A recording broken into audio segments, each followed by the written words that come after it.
It is a great honor and a privilege to introduce Dr. Joseph Berger. We're here in your beautiful apartment in Netanya.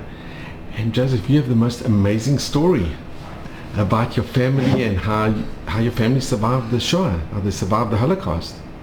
Well, thank you very much for this opportunity. It's not something that I've done before in terms of talking about them for a video and being recorded, although I've told bits of the story to different people here and there.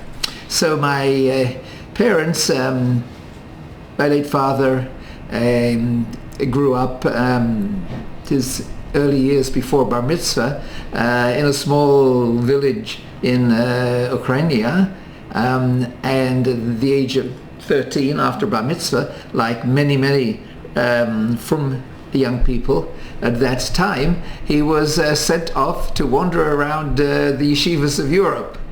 And he went to different yeshivas for a few years, eventually landing up in the famous yeshiva of the Chassam Sofer in Presburg, what is today Bratislava.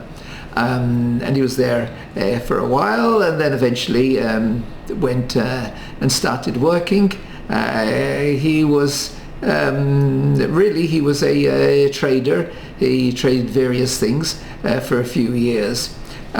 He met my mother, who had grown up in a larger town, Košice, the third town of Czechoslovakia, a very nice place. My wife and I were there a few years ago on a tour.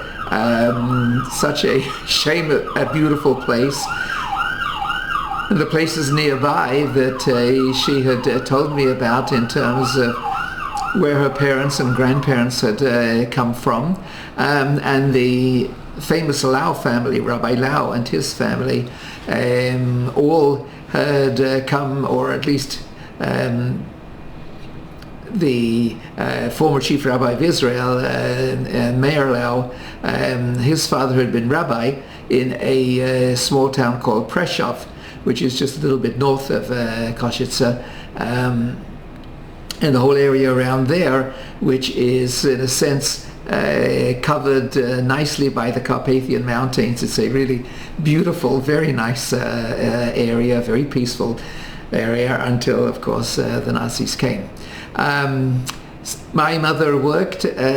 She was one of 4 children. She had 3 brothers.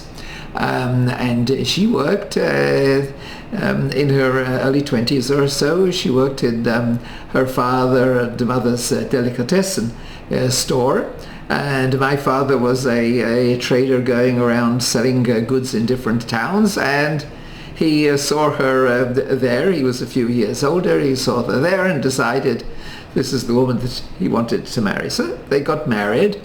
And they got married a couple of years before the war. They got married, I think it was 1937. They got married. In 1938, essentially, the Germans occupied Czechoslovakia, took over Czechoslovakia. I think you have a picture of your parents. Yes, okay. So these are my late parents on their wedding day. Do you know where they got married? I'm not quite sure where they got married, but I have somewhere one photograph of my father being accompanied to the chuppah by his father and others, and they were obviously of very frum backgrounds. Here he's dressed really quite smartly. Most of them at that sort of a period of time weren't. But at any rate, so 1938, they decided that they had to move. So they first of all went to Italy. They went into Italy for a short while until Mussolini, the fascists, took over and essentially were collaborating with the Germans, so they had to move. Then they moved to France, and they were in France. They were in northern France. I think they were in Reims for a while, and they were there for about 9 months, and then France capitulated to the Germans. And they were very fortunate to be able to get on a boat to England. This was now 1940. The war had already started, and they were fortunate to get on a boat and to be able to come to England. Now, the story, at least that I heard from my parents, was that in 1938, to be able to leave Czechoslovakia at that time, the older brother of my late mother had to sort of do a shift with himself and other people. 3 days waiting outside the German embassy or whatever it was to be able to get an exit visa. Things were so difficult, and of course lots of people didn't. I never knew any of my grandparents. All my grandparents were shipped off and were murdered in Auschwitz mostly. My father was one of 10 that survived birth. His mother evidently gave birth to 14. 4 didn't survive infancy, 10 did survive. Of those, only 3 survived the war. One brother had come to Israel, although he wasn't particularly religious, but he came to Israel just before the war. Another brother, the youngest of the 3 of them, was somehow or other, he was a youngster, he was doing whatever sort of work young people did during the war. And after the war, he got on the first boat possible to come to Israel, except that Israel was then, 1945-46, being blockaded essentially by the British. And so he spent almost a year, I think it was on the island of Mauritius, I think so. But at any rate, eventually he made it to Israel, and so there were the 2 other brothers in Israel. They both subsequently died. And my parents managed to get to Israel, to England. My father got to England under the ruse, in a sense, of the Czech Free Army. And I had a very good friend in Toronto whose father also had come from Czechoslovakia and got into England through the Czech Free Army. And it was interesting because both my father and my friend's father had been at the same yeshiva, the Pressburg, the Chassam Sofer yeshiva, although my friend's father was a little bit younger. But how did I know that? Because we were at our friends one Shabbat for lunch, and I saw a photograph. And that photograph was taken outside a shul in Stamford Hill in North London. And it was the occasion of the visit of, I think, the 4th generation from the Chassam Sofer, Rabbi Akiva Sofer. I think he was 4th generation descended, and he'd been their Rosh Yeshiva in Pressburg. He'd survived the war, and he came to England on a visit. He was already a man in his 80s. So my friend's father, my father, when my father took me, and these were all the Talmidim that had survived the war. So that was quite a fascinating occasion. I also was taken very soon after the war, I think about 1946 or so, when I was about 5 years old. I was taken by my father to an apartment in North London in Stamford Hill, where the Satmar Rebbe, Rebbe Moshe Teitelbaum, was staying. And he was staying at the home, actually, of a person with the same name but no relation, Getzel Berger. And then it was just a small apartment, no great fuss. A few years later, when the Satmar Rebbe came on another visit to London, I walked on a Shabbat afternoon, late Shabbat afternoon. It was about a 2.5-hour walk from one side of London to the other side of London, to come to a hugely crowded hall where they were all there at the table of the Satmar Rebbe.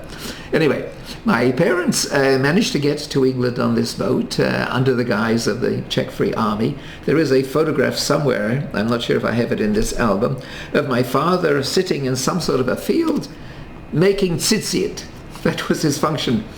But he didn't stay in the war too long, in the army, so-called army, too long, fortunately, because he got together with another Jewish guy and they developed a business making batteries, and batteries were very useful for the war, and so they were able to get out of any fighting. They had this business which lasted throughout the war, and they closed it a year or two after the war. And my parents eventually settled in northwest London, in an area called Willesden, which is where I grew up.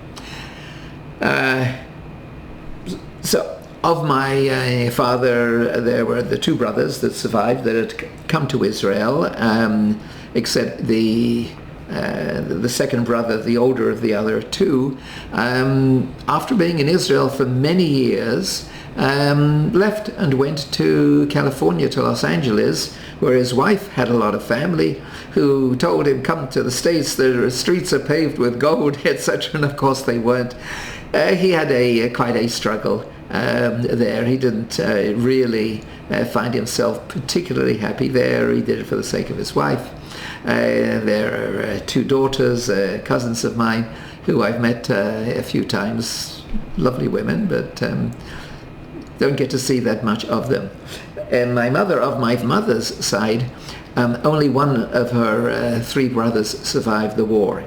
The oldest one was killed under some sort of circumstances, and the next one, nobody knows.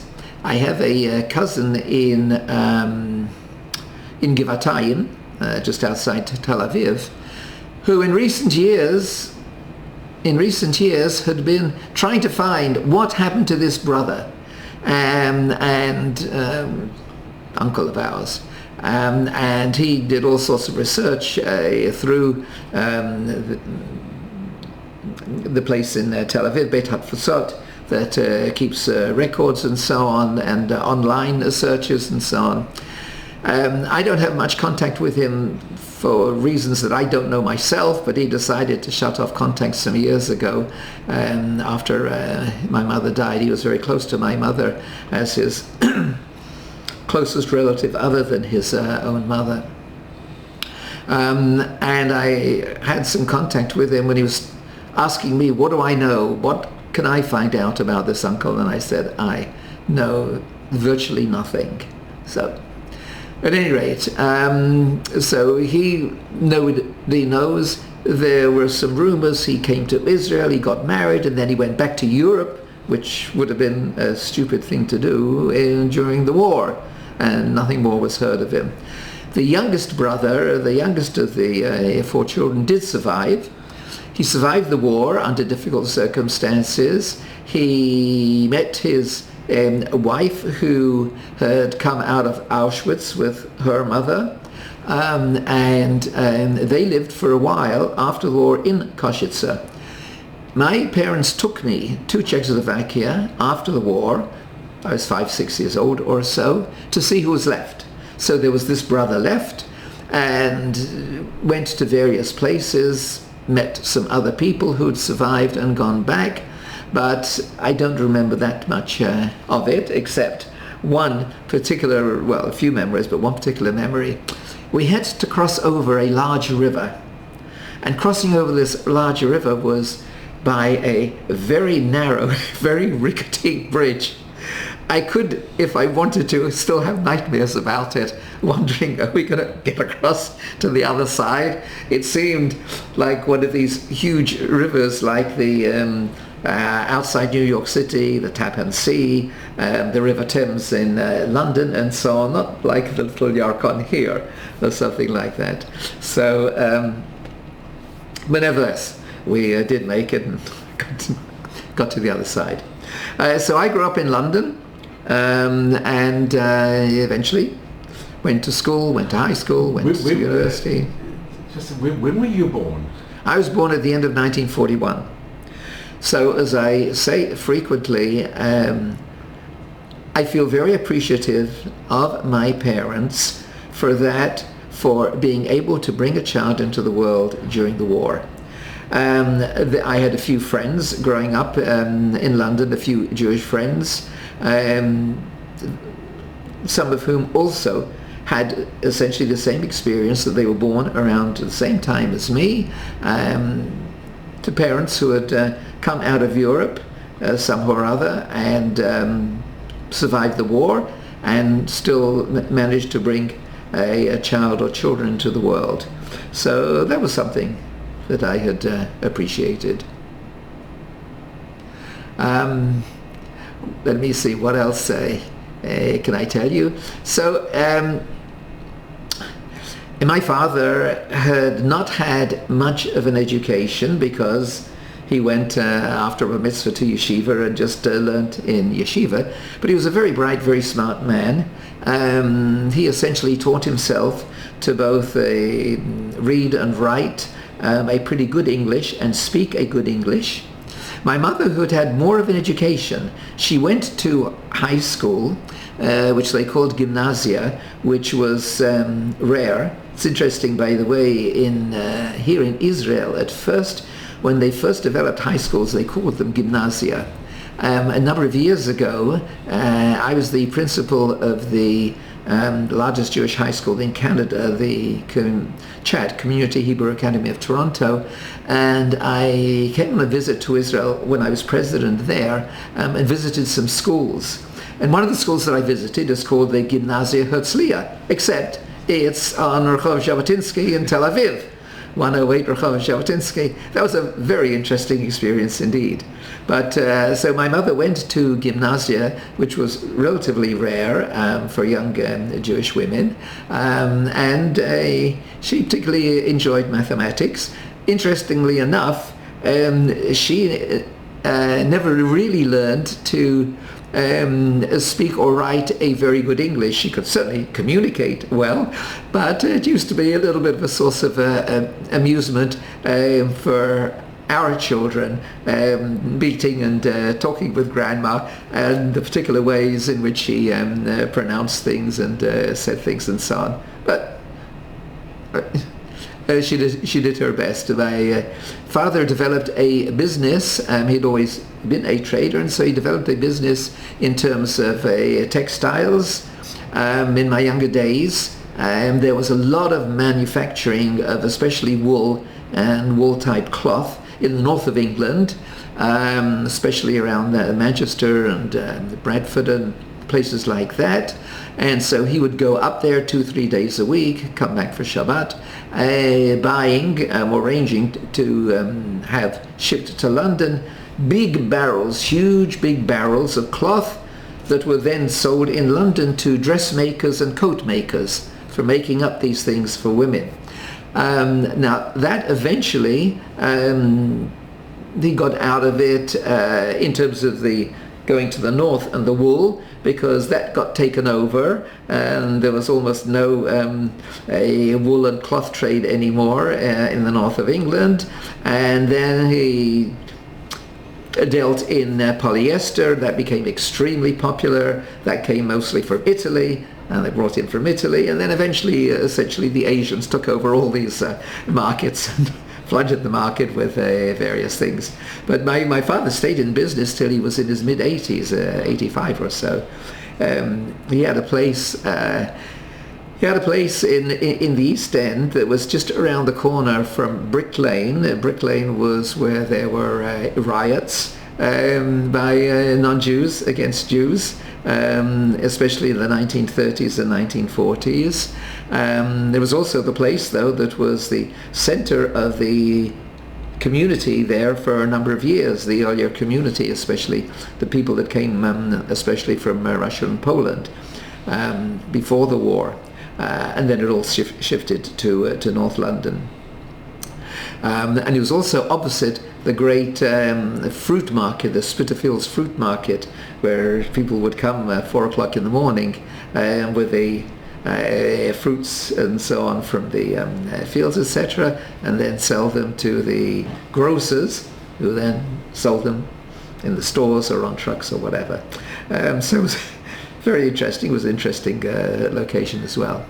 I have a younger brother. Actually, it's his birthday today in England. He lives on his own in England, in northwest London. Sure, Mazal tov. Mazal tov. Yeah, and so he has stayed there. Essentially, he's on his own. He's single. He stayed there. He was born after the war, so he's a few years younger than me. My wife, whose parents are there, their photograph. So her parents, her father came to England from Poland just before the war and went into a business with various relatives, and eventually developed his own business, which was a very, very supportive and uplifting business, bras. He was a bra manufacturer. He was very successful with it.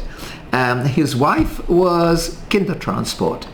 His wife was my late mother-in-law. Was brought out by her mother and 3 sisters. So she's one of 4 sisters. We have 4 daughters. So it's sort of passed on in that way. And she came out with the Kindertransport, as did her sisters. All survived. She was the last of the 4 left alive. The other 3 died before her, although she was the 3rd oldest, but she survived the longest, mostly because of very good expensive medical private care at home. And my wife is in between 2 brothers. The oldest the older brother is a Streimer-wearing, Bekischer-wearing, Hasidische person in northwest London, and the younger brother recently made Aliyah about a year ago with his wife. So he's not Streimer-wearing, but he is black hat, and all his children are all very religious, 10 children. Many, uncountable numbers so far of grandchildren, and a few great-grandchildren as well. So my wife and I got married in 1967. We got married at the time of the Six-Day War. Joseph, can I just ask you? Yes. What do you remember about the Blitz, or do you have any recollections about? Yes. About. Okay. There are a few things that I remember. First of all, I have a memory of going down into a station, an underground station, a subway station, that was the equivalent of what we have now as a miklat. Those weren't in private houses. I don't think they were even in apartment buildings in those times. But then when there was bombing, so tons and tons of people went down into the underground, all the way down, and slept on the platform and things like that. So I have a vague memory of that.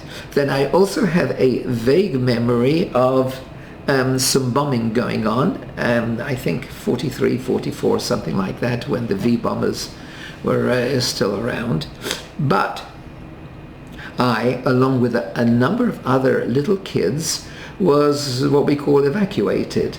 I was evacuated out of London to North Wales, and stayed in North Wales for some time with a non-Jewish family, as did tons and tons of young people of that sort of age, 2, 3 years old or whatever.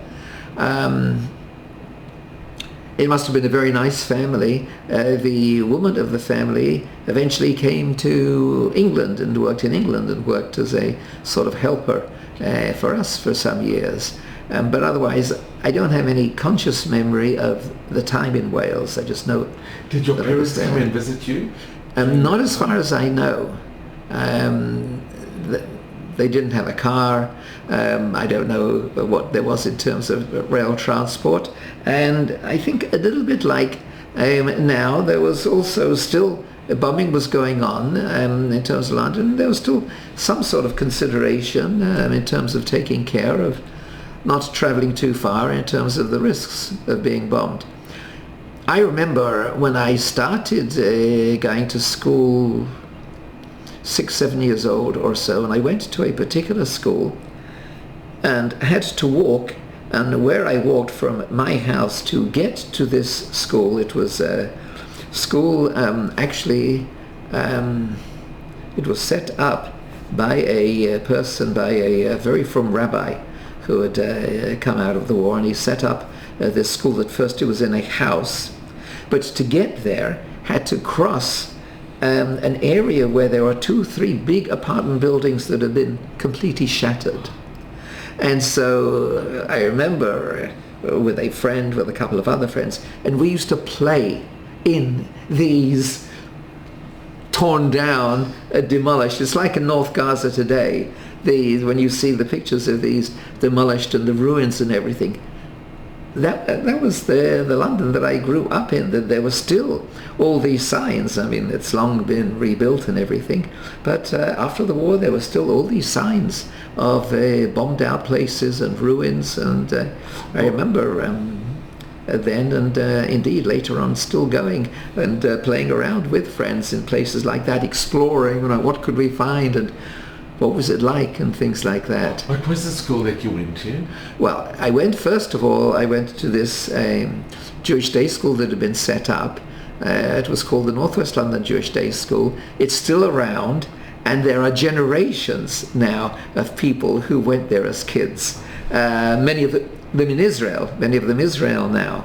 So I went there for 2 or 3 years or so, and then it still hadn't really got off the ground. And then I went to a public school, a non-Jewish public school. The good thing about that was that I could play football and cricket, which I enjoyed very much. Can I ask, do you remember the name of the rabbi who started the school? He was from the Premishlana dynasty. Trying to remember what his name was. There is a woman, I think she lives in Tel Aviv, but she has been looking for a place here in Netanya. She'd also like to come to Netanya for sometimes when the weather's nice for Shabbatot, and she told me that was her grandfather, a frum woman. And did you ever meet or have any contact with Rabbi Schoenfeld? I met him a few times, but not so much to talk to personally. My wife went to one of the schools that he set up, and so I saw him and heard him speak many times at the shul, for instance, that my in-laws were at, the Hendan Adas shul, and he came to the school that she went to. She went to the Hasmonean school for girls, and he came there. He went to the boys' school, Hasmonean. He was involved in setting up those. He was a person who I certainly, historically so to speaking, very much admired in terms of the work that he did. He was a person, I think, that people had been hoping that somehow or other that his chevra, the more religious Adas chevra, would combine with the United Synagogue, the old traditional established English synagogue. But it didn't come to that for whatever complicated political reasons. It wasn't necessarily a good match, but for political purposes, people hoped to have a united community. What's interesting that many people don't know, but I saw this when I was looking at something, that when the United Synagogue and the British community really started to get going in the 1840s or so, when they were looking for their first chief rabbi, so one of the 3 main candidates was a person called Shimshon Raphael Hirsch, and they didn't accept him. They chose a person, Rabbi Dr. Hermann Adler, who was a German, and they thought presumably he was a more educated, would appeal more to the broader community rather than the religious, whereas Shimshon Raphael Hirsch, of course, would have been very much for the right wing of the community, though such a tremendous scholar. But it's interesting historically. And Rabbi Schoenfeld's father-in-law was Rabbi Hertz. Yes. The chief rabbi. That was one of the reasons for hoping that by that union that would bring the whole congregations together. I think that Rabbi Schoenfeld did wonderful work.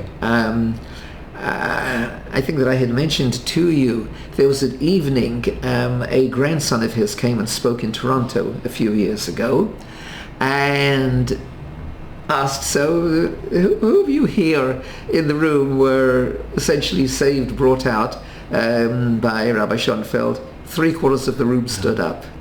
Wonderful, absolutely wonderful, including some, a lot of people. I mean, it was in the shul that we went to, a lot of people that we knew, people had come from other places to see him again and to hear him. Well, this was his grandson.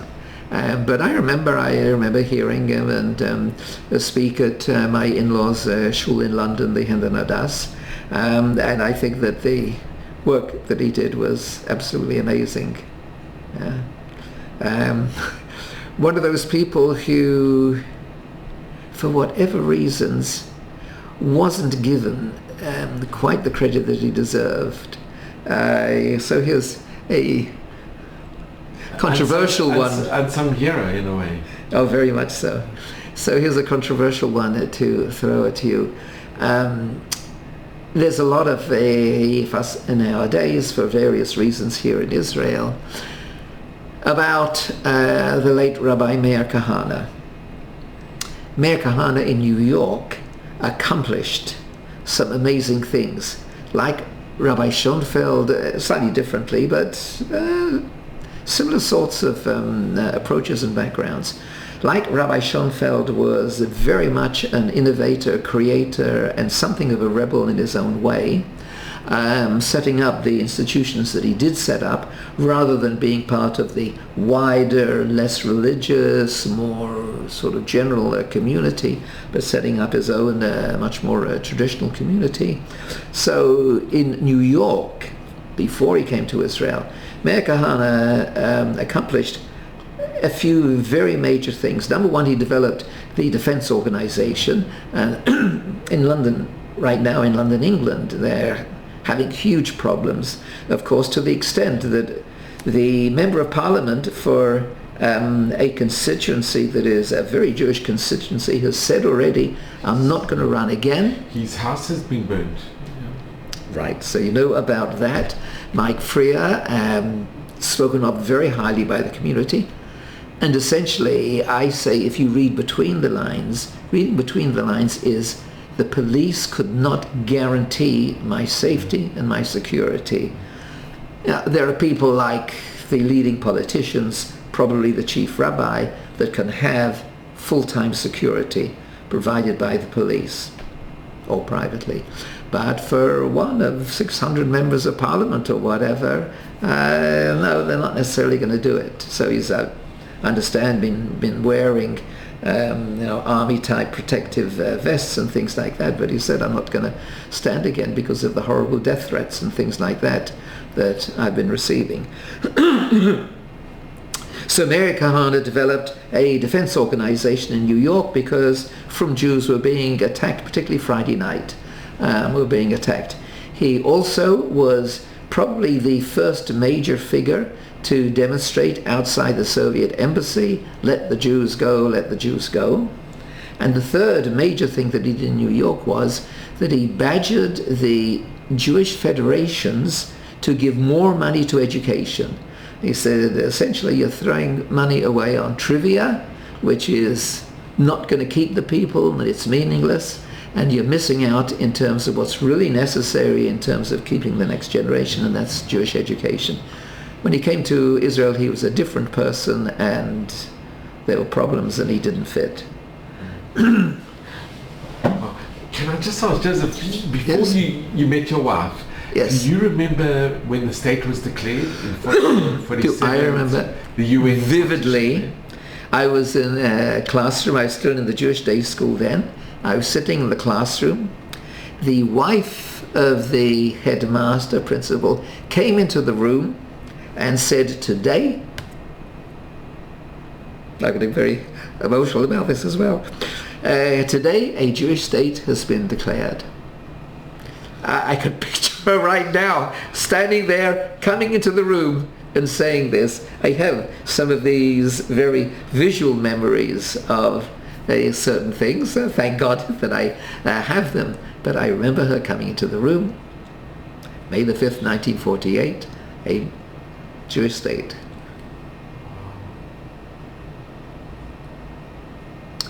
Quite something.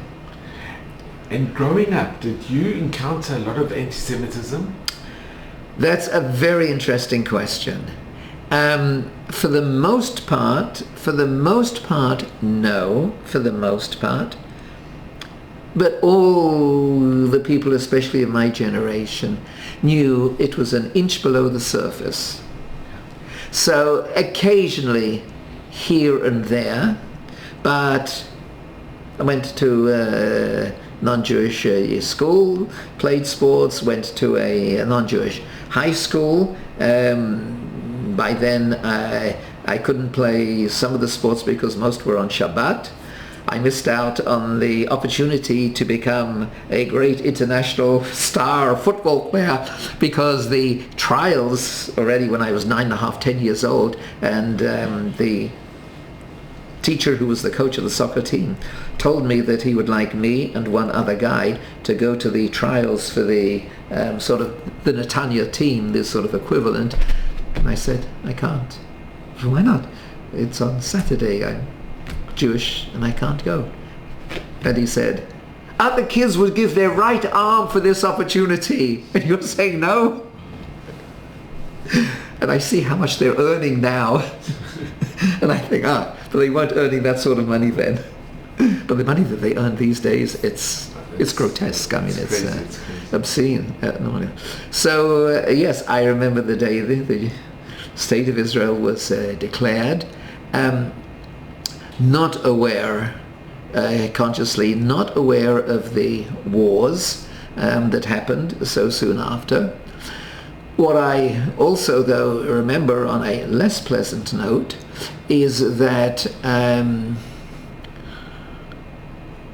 I already started, and I think it was already 1949, I was about 7, 8 years old or so, and I already started seeing books appearing about the Holocaust, about the concentration camps, and I read some of them. They were really pretty gruesome, but I thought, I have to know what it's all about. My late parents would get together, Motzei Shabbat, Sunday, whatever, with groups of friends they had made from a very similar background. All very nice people. The people would come in. Within 10 minutes, they would be talking about their wartime experiences. The first few minutes might be, what are you doing? What are your kids doing? How's business going? And so on. Within 10 minutes, it was all about the war and their own experiences and their families and who they lost and who they left. One of the things in terms of psychological trauma, I know, for instance, in terms of my parents, particularly my mother found it very much more difficult than my father to cope with, because essentially when they left, they didn't know then that they were never going to see their parents again. They didn't know. And so it was as if there's a sudden tearing away that you can't repair. So I know, as I say, in terms of my mother looking, then going, she kept in touch with a lot of various cousins that had gone. Some had gone to the United States, some had gone to Israel, Australia, different places and so on. And she kept up contact with a lot of people. When I came first to Israel, so I met some of the people, but I couldn't keep up that sort of contact. But she kept it up. I suspect that there are people like her also who had lost all their family, direct family, and then whatever was left, wherever they'd gone to, kept up. They would keep up at first with letters before telephones became easily available and contact became available. But that was difficult. As I say, my father adapted more easily. He got on. He had a family support. He worked. and if he wasn't working, so he was into learning. He would sometimes deputize giving the Gemara shir if the rabbi wasn't there or whatever. But he got on with life. My mother found it difficult to get on with life. She did. Made a very nice home. She did a few things here and there in terms of business. She had quite a good head for investment. She made some very good investments. But at the same time, also emotionally, it was a drag on her that in many ways she never really fully got over. This first cousin of mine, who was just a few years older than me, he came out with his mother. His father had been killed in the war. Came out with his mother just after the war, and I saw them for the first time in my house playing with my toys or whatever. It's furious. But the interesting thing, in a sense, was that so she made a lot of fuss of him, that he was the only, other than his mother, the only survivor from her late brother. And then when her younger brother, who did survive, came to England, he came to England after the Communist Empire took over Czechoslovakia. He and his wife moved to Vienna at first, and from Vienna they were able to immigrate to England. And he came to England around 1950, couldn't speak a word of English at first. My father took him into my father's business, and my uncle did very well. But he died relatively young, he and his wife had two sons, one of whom made Aliyah some years ago and lives in Ksaria. He did live in Tanya for a while, but lives up in Ksaria. I don't really see him, and another brother who has stayed in England. Not the son who stayed in England. So other than that, actually, we grew up with very little in the way of family. My father's brothers were either in Israel or one in Los Angeles, so I hardly got to know my cousins there. So did what we could. My wife was very much more fortunate that her mother had come out with her three sisters and a mother, and father was still alive while the wife was quite young. He was alive for a few years, and then my grandmother lived on, and they then had a much larger circle because each of the sisters got married and had kids, so there were cousins all around, and the community that they were in grew more than the community that I grew up in, although it was a nice enough place to grow up, but it wasn't quite as religious as my wife's community, and she went to all Jewish day schools, whereas I stopped going to Jewish day schools when I was about 9 years old or so. I continued learning, went to various evening classes and continued some learning, not at the same level as the Jewish high schools, for instance, in North America, or even in England now. They've improved a lot, but they weren't really very much when I was growing up. So, but it was different. So, did you choose to go to the non-Jewish school, or did your parents? Well, they switched schools for me when I was about 9 and a half, and so on, because the education wasn't that good yet in the Jewish school. And then in terms of high schools, so my younger brother went to the Jewish high school, Hasmonean, the boys' part. My wife had gone to the girls' part. But when I was going towards high school, it wasn't yet a very good school, and there weren't yet strong Jewish high schools. There weren't. So the alternative were the non-Jewish schools. And in those days, it was a pretty good education. The standard has dropped enormously. I mean, 2 generations, 3 generations, whatever, later, the amount of ignorance, of sheer ignorance in England, the United States, Canada especially, it's just mind-boggling in terms of how poorly educated, how ignorant they are. I mean, all these marches of Free Palestine and all this sort of nonsense, because they have zero education and zero ability to think and to look up for themselves something in terms of the history instead of just mouthing the words. So look at the history. It's there on the internet. You can look at it any time, but no. They say when they ask so many of the protesters from the river to the sea, they say which river and which sea, and they don't know. No, it's quite unbelievable.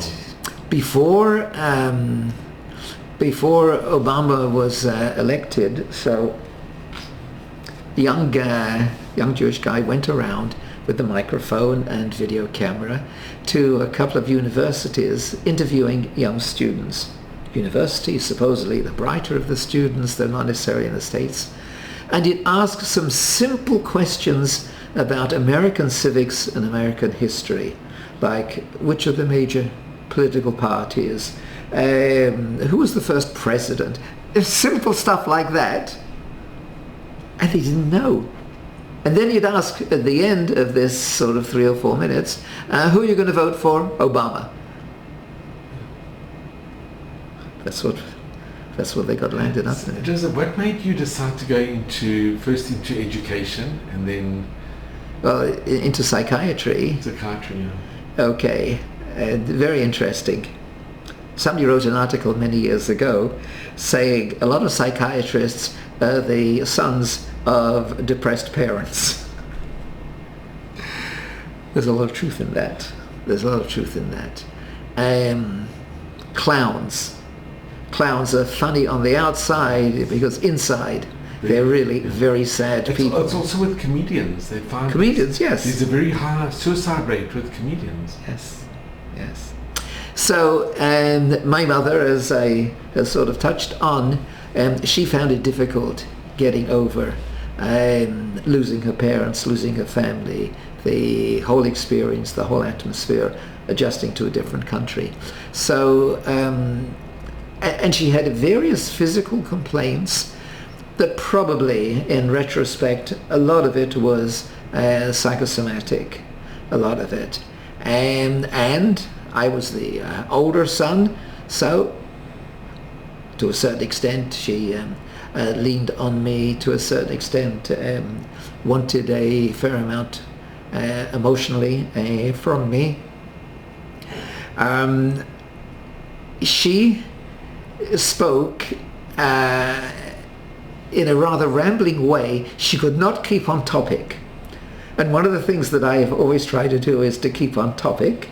I do a fair amount of public speaking, and usually when I speak publicly, much of the time I use notes so that I won't make major errors and things like that, but also as a sort of a reaction in terms of that sort of rambling. But I could be a psychiatrist because I could listen to people ramble. Well, no different and so on, but my mother rambles more than you do and things like that. But that was some of it. When I made it clear that I was going to do psychiatry, my father kept repeatedly trying to persuade me to do another specialty. He would send me a letter, because by then we were in the States, then in Canada. Surgeons are earning so much these days. Rheumatologists are earning so much. This profession is earning anything. What are you doing in psychiatry? I like it. I like listening to people. I like trying to understand and help people understand themselves. I enjoy it. So, and then I'd started already when I was in medical school, just started. Which medical school did you I go went to what was then called the London Hospital in the East End of London. It's now the Royal London. So I went to the London Hospital, and I also started teaching in the Cheder. That is on a Sunday morning and 2 evenings during the week. I was in a classroom. This is teaching kids, 11, 12 or so for the most part, not much past Bar Mitzvah. I was in a classroom. My classroom was here in the middle. On one side was the person who became Rabbi Dr. Jeffrey Cohen, who's in McDonald, well, he's in London, and he's here. He was for some years the rabbi of then the largest shul in London, in Stanmore. Now there's an even bigger one, Boreham Wood. Very, very fine person. And on the other side was a person, I'm trying to remember his name, the person who became a professor of Hebrew studies at Cambridge University. Those two kept up because they stayed in England. I went off after medical school to the States at first, and then Canada. They stayed in such contact that one was the best man at the other's wedding. I have to try to remember his name. Very, very fine person, and very distinguished scholar, professor at Cambridge. So those two are on either side of me. Then I became a psychiatrist. But I always enjoyed teaching, and that sort of developed in terms of writing and speaking. I got involved with some medical politics in Canada, in Toronto, and that involved speaking, meeting various people. Then I got involved for a while. I sort of did something different every 7 years, and I became involved with the Jewish high school there. That involved also meetings, discussions, talking and things like that, and eventually also started writing. So I was very influenced by the rabbi that we had in Miami, who lives now in Yerushalayim, very, very well known. Everybody knows about him, Rabbi Beryl Wine.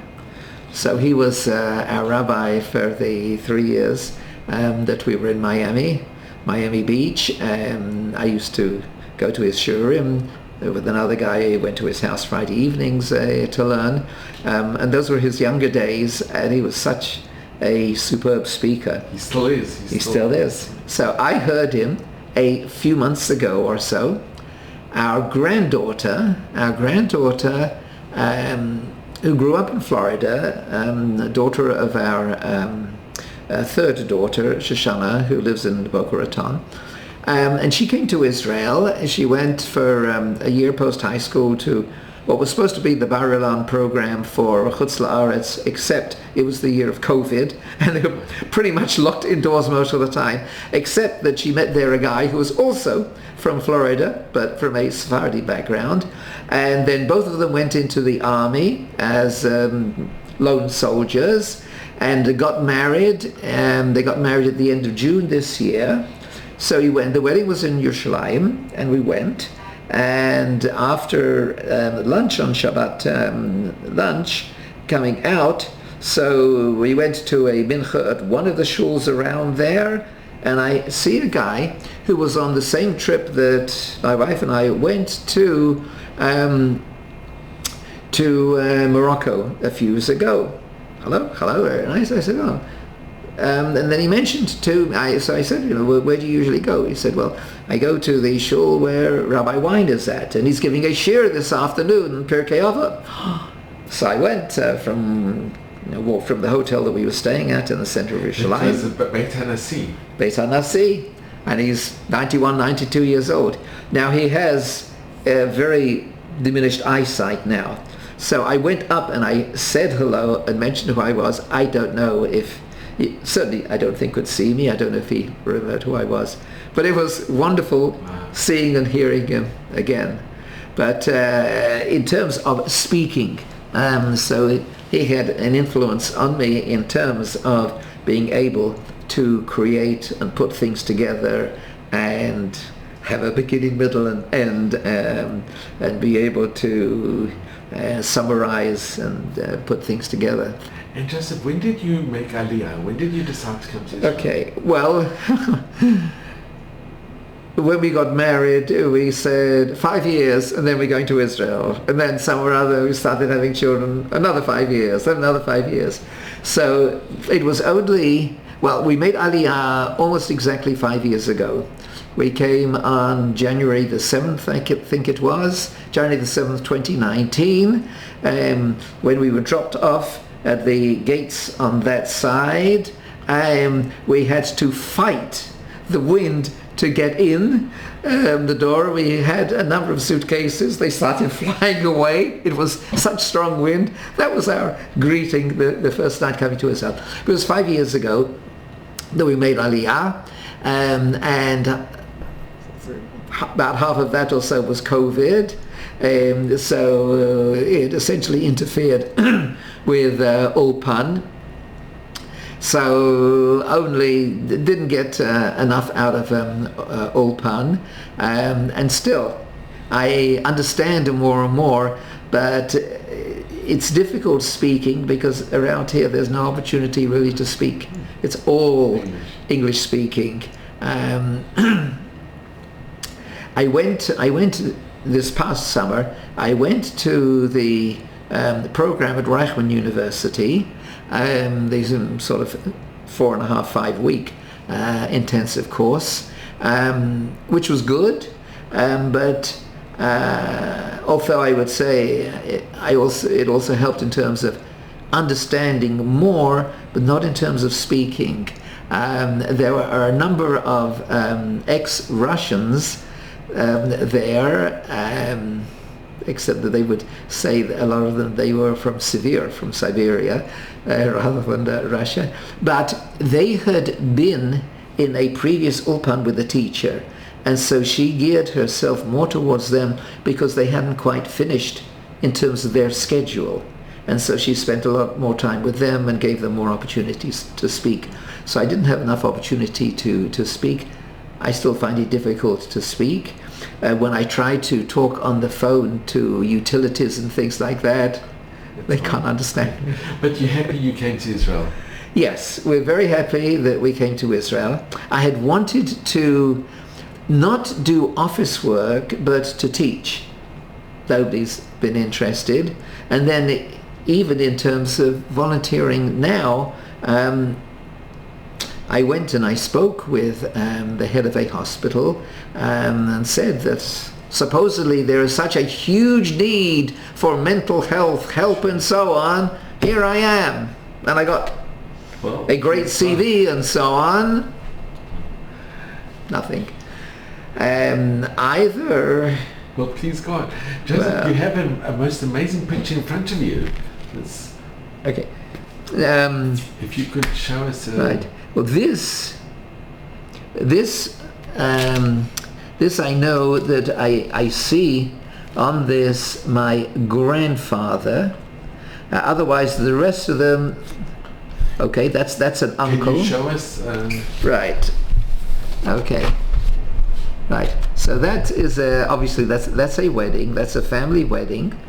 I recognize my grandfather on my mother's side in that picture. Where is your grandfather? Okay, so this man would be my grandfather. And where was that? And this is the uncle who did survive, who came to England and did survive. And I think on either side of him are his two brothers who didn't survive. The rest of them, I would guess, okay,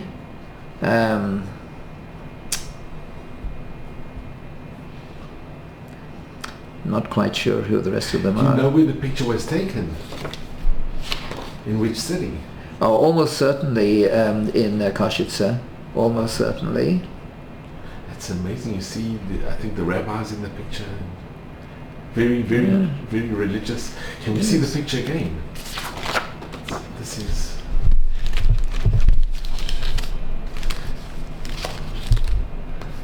let me see in terms of this album, what I have here in terms of this album, which has a lot of the photographs.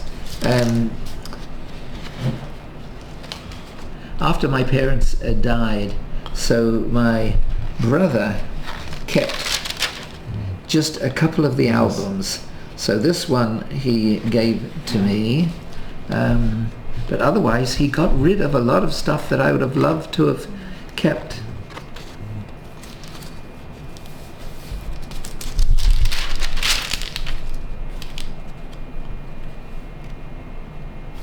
So these are sort of typical, and I don't know most of the people here, typical pre-war Europe pictures. It's amazing that these pictures survived. Yes.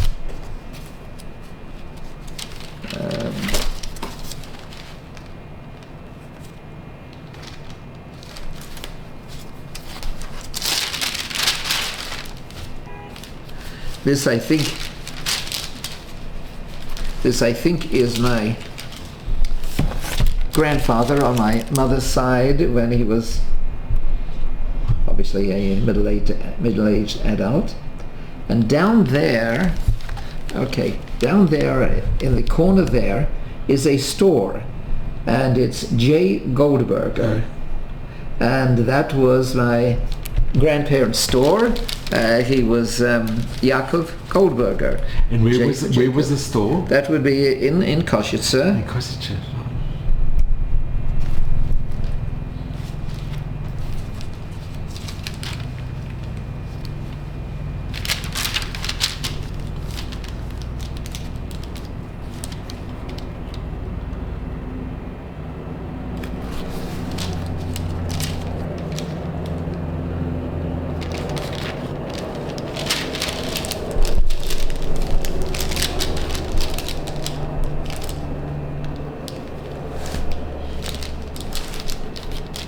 This looks like an amazing. These are the originals. Yes. So here, for example, it says 1935. A picture of. So that's my late mother walking with a friend of hers, I think. That's before she got married.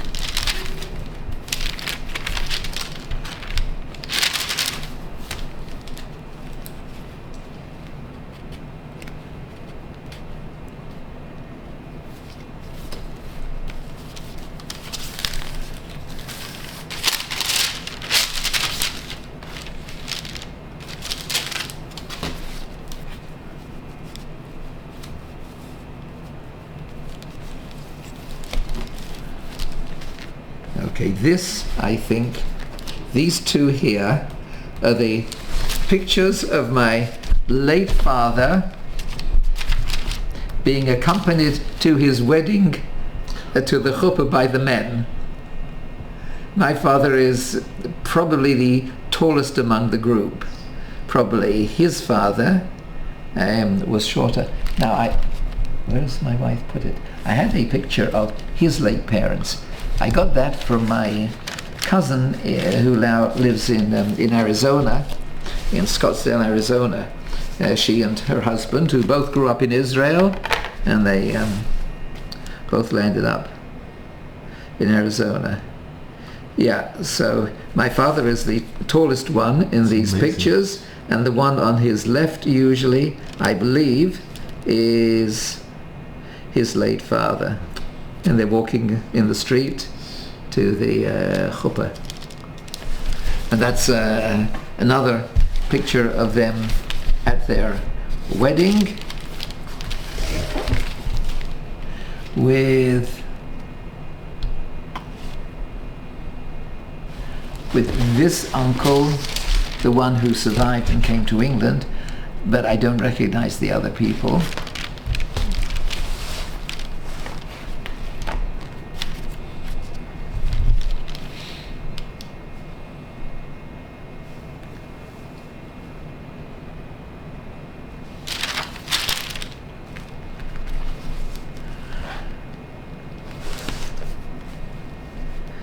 And this is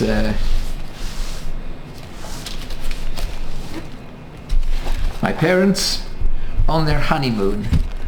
And do you know where that is? It looks like in Italy. Yes, you're correct. 100% correct. Yep. So it's amazing that they had the Navua to leave from there to France and then Yes. managed to get to England. Yeah, they managed to do that.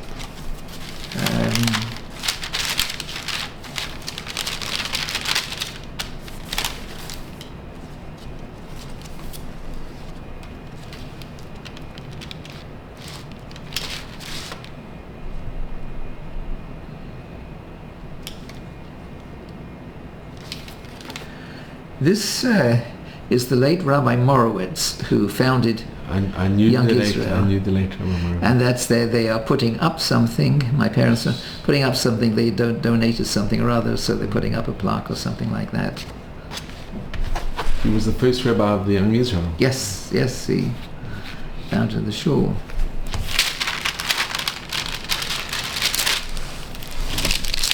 So I do believe this is me.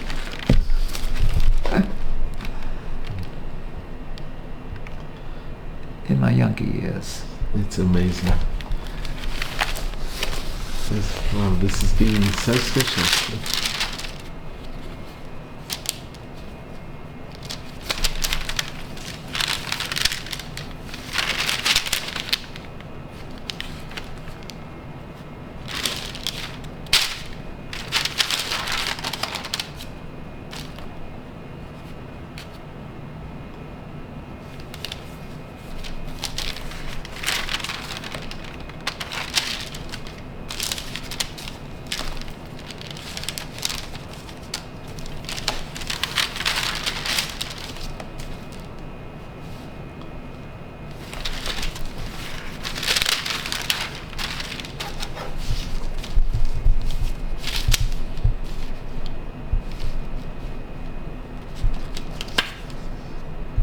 My parents were my brother when he was obviously much younger.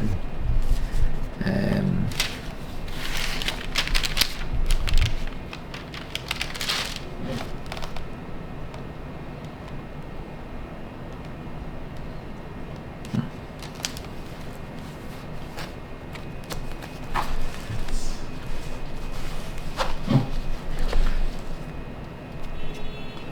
this was the house that we lived in for many years before I got married, in Willesden in northwest London. Does the house still exist? I'm sure it exists still. They're pretty solid, those houses. I think so. I haven't been there for years to see it. But then 2 years or so after we left and went to the States first and then to Canada, so my parents moved from there to an apartment in the more Jewish area. So Joseph, can I just ask you, what message do you impart to your children and your grandchildren? What message? Out of many messages.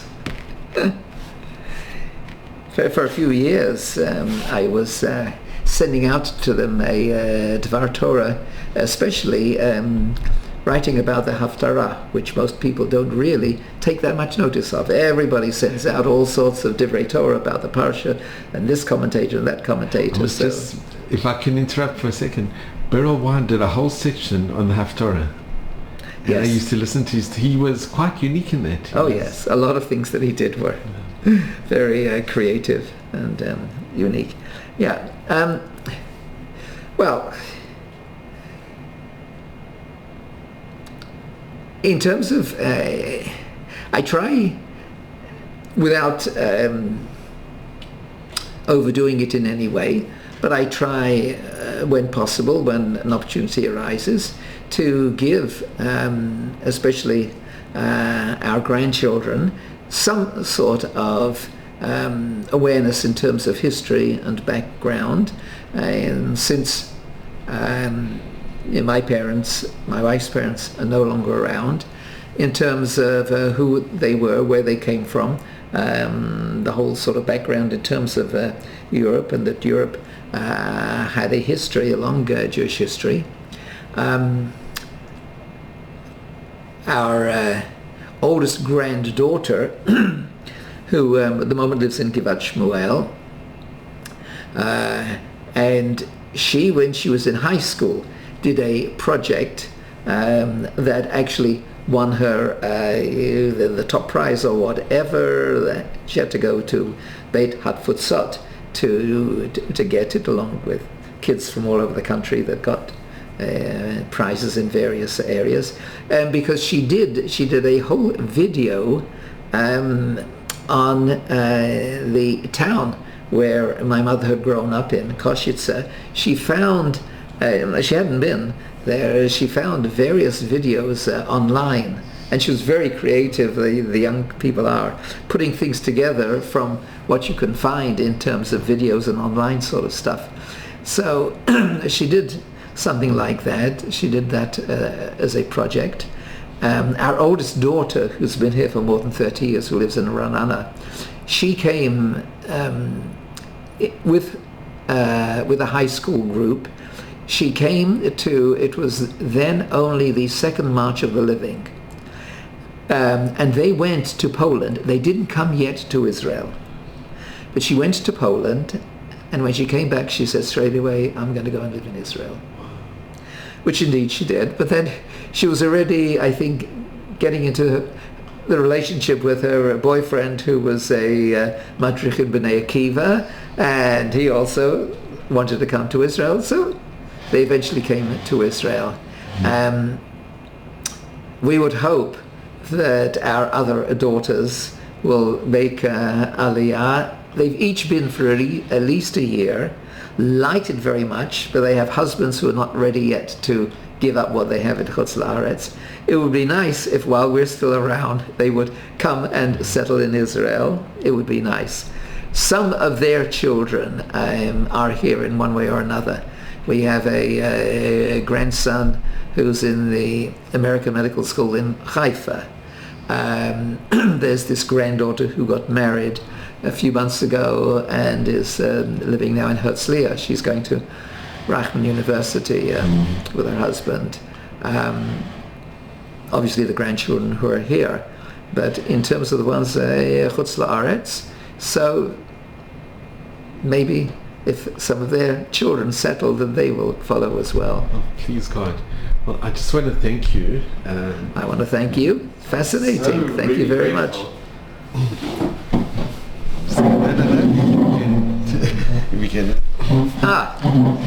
This has been such an honor and a privilege. It really has.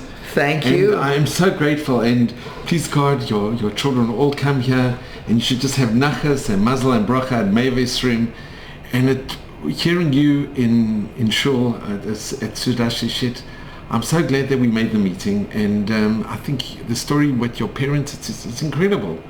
It really is, and you've continued in their path, and you should only have mazel and bracha and meivesrim till 120, good health. And it's really been such a wonderful experience being with you. Thank you. Thank you very much for asking me. Thank you very much for doing this. It's really quite an experience, and I see from the other videos that you've done that it's very, very interesting, these stories that you're bringing out. I think it's very valuable indeed, and I hope that more and more people get to see it, and I hope that you continue for a long time to find people still alive and able to do it. Thank you so much. A pleasure. Thank you very much. Wow.